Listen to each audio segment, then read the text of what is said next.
Dalam kaitan ini, pendamping desa itu sebetulnya di awal itu hanya bersifat memfasilitasi desa dalam rangka pembentukan dan kemudian dilanjutkan dengan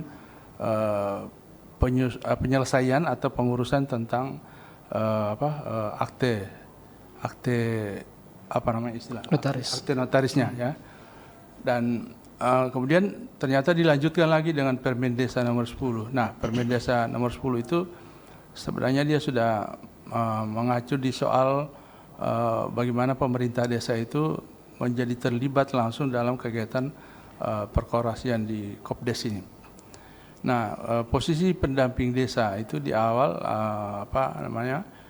berada di dua sisi, yaitu secara eksternal dan internal. Kalau internal itu tugas pendamping saat ini adalah untuk membantu pengurus Kopdes itu untuk mengidentifikasi dan mengobservasi tentang usaha dan kegiatan yang akan dikelola oleh koperasi ke depannya.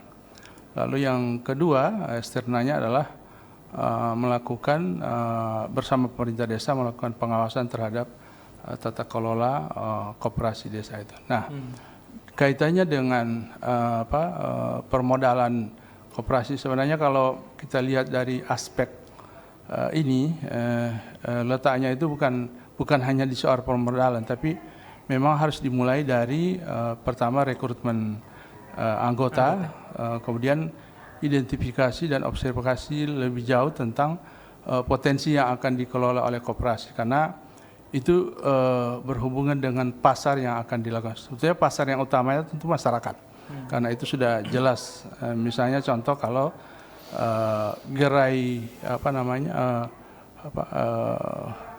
obat-obat itu, obat, ya. Tentu pasarnya adalah masyarakat sendiri.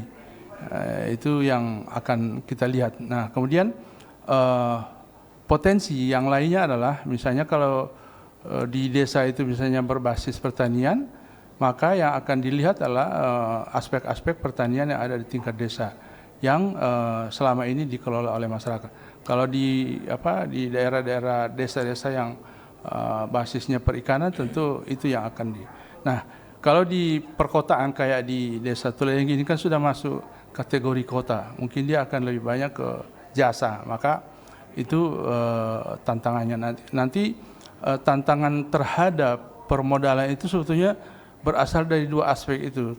Pertama aspek keanggotaan dan yang kedua adalah aspek usaha.